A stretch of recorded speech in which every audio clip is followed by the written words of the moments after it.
आज का भी जो कार्यक्रम आयोजित हुआ है इनके ही नेतृत्व में आयोजित हुआ है और जो है उनको मैं चाहूँगा कि वो आएँ और अपने विचार रखें। भाई संतोष कुमार जी। बहुत बहुत धन्यवाद भाई डी यादव जी। आज साथियों इस देश में ऐसे महामानवों की हम जयंती मना रहे हैं जिन्होंने भारत को खासकर दलित ओबीसी को एक आईना दिखाने का काम किया था। ऐसे क्रांतिकारी शूरवीर कानपुर देहात के गांव कोठारा के मूल निवासी, वैसे तो ये लोग भोपाल में रहते थे लेकिन इन्होंने ज़्यादा समय अपना कानपुर देहात कोठारा गांव में दिया।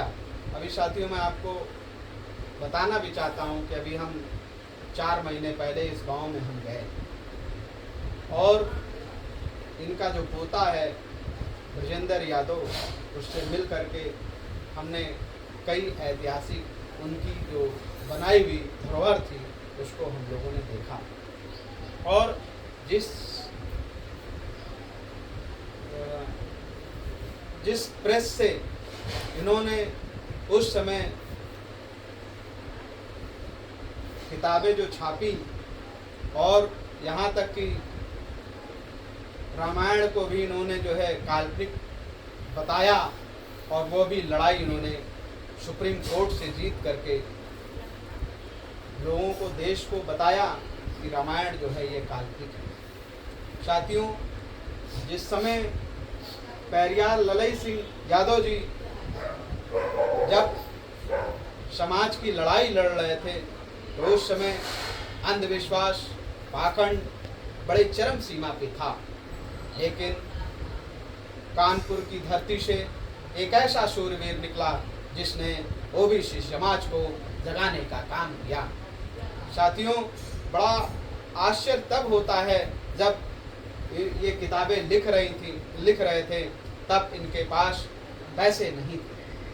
जैसा कि मैंने उनके पोते से के मुंह से सुना कि बाबा ने हमारे 30 बीघा ज़मीन को बेचा और बेचने के बाद प्रेस को हमको दिखाया और हमने अपनी आंखों से देखा। उस समय प्रेस जो है चलती थी, हाथ से उसको चलाया जाता था और हाथे से उसके वो आर्टिकल को जो है उसमें बैठाया जाता तब चलती थी। बड़ा उस समय कठिन समय था जब लोग जो है इन किताबों को छापना नहीं चाहते थे, तो पेरियार ललई सिंह यादव जी ने बड़ा दर्द हुआ उनको कि हम क्या करें। तो उन्होंने जो है उस समय जो है उस किताबों को बड़े बड़े प्रेस वाले भी नहीं छापते थे और तब इन्होंने कहा कि नहीं, हमको जो है प्रेस लगाना चाहिए। तो उस समय पैसे के अभाव में इन्होंने अपनी 30 बीघे ज़मीन को बेच दी। ऐसा क्रांतिकारी शूरवीर आज बहुत ही कम देखे जा सकते हैं, लेकिन मैं इन ऐसे शूरवीर क्रांतिकारी साथी को आज हम एक दिन पहले पूर्ण संध्या पर हम आज इनको याद कर रहे हैं, क्योंकि इन्होंने ऐसे समाज को जगाने का काम किया जिसमें अंधविश्वास और पाखंडवाद कूट के भरा हुआ है। साथियों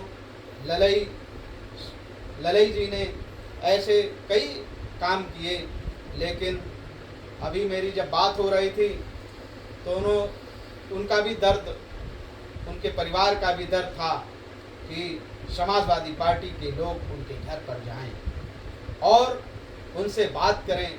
और मैंने भी कहा, उनको आश्वासन दिया कि मैं आपको समाजवादी पार्टी के माननीय राष्ट्रीय अध्यक्ष जी से मिलाने का प्रयास करता हूँ। उसने कहा कि हाँ हम मिलते हैं, लेकिन क्या उचित जो हमारे बाबा ने काम किया तो उस काम को भी क्या अंजाम देने का काम करेंगे। अभी मैंने उनके धर्मशाले को भी देखा जा करके, उस धर्मशाले में भी कई चीज़ें हैं और मैं जो है प्रयास करूंगा कि उनके लड़के को भी, पोते को भी जो है क्या कहते हैं समाजवादी पार्टी में सम्मिलित करा करके और उनकी धरोहर को पुनः हम लोग स्थापित करें और समाजवादी पार्टी की नीतियों को पूरे प्रदेश में हम उनके माध्यम से या उनके परिवार के माध्यम से भी फैलाने का काम करेंगे।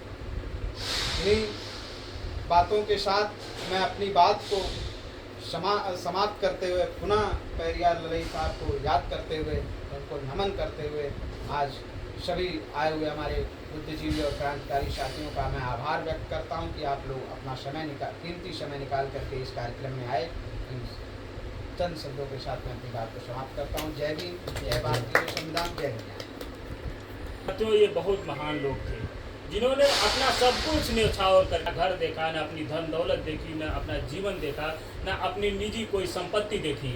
उसके बाद भी समाज अगर ऐसे महापुरुषों को बुलाएगा, इससे बड़ी कृतज्ञता कुछ भी नहीं। हमें इनको याद ही करना होगा, और अगर हम इनको याद नहीं करते हैं तो ये हमारे लिए दुखद और दुर्भाग्यपूर्ण होगा, और आने वाली पीढ़ी निश्चित रूप से हमको मालूम नहीं। आज के दिन ललई सिंह को श्रद्धांजलि देने का सबसे बड़ा प्रायोजन यही होगा कि जो इन्होंने रास्ता दिखाया, जो आज से 100 साल पहले, 90 साल पहले इन्होंने संघर्ष किया, उस संघर्ष की ज्वाला को हम आज भी जलाएं, क्योंकि आज भी आप लोग देखते होंगे समाज में उसी प्रकार के भेदभाव छुआछूत जारी है। मनुवादी लोग, सामंतवादी लोग यही चाहते हैं कि हम लोग उसी व्यवस्था में पुनः स्थापित हों जो 100 साल, 200 साल, 500 साल पहले व्यवस्था थी। संविधान के माध्यम से, लोकतंत्र के माध्यम से हमने जो ताकत और अपनी हैसियत हासिल की है, जो अपने हक, हुकूक, अधिकार हासिल किए हैं, वो उनको कुचलना चाहते हैं। वो इस देश को सामंतवाद में पुनः ढकेलना चाहते हैं। इसी क्रम में अब हमारे जो संघर्ष के साथी हैं, जो बढ़ चढ़ करके विभिन्न कार्यक्रमों में हिस्सा लेते हैं, बहुजन नायकों के याद में जो आयोजित होते हैं कार्यक्रम, उसमें बराबर अपनी भागीदारिता सुनिश्चित करते हैं। भाई धर्मेंद्र को आमंत्रित करूंगा। धर्मेंद्र भाई आइए और अपने विचार प्रकट कीजिए।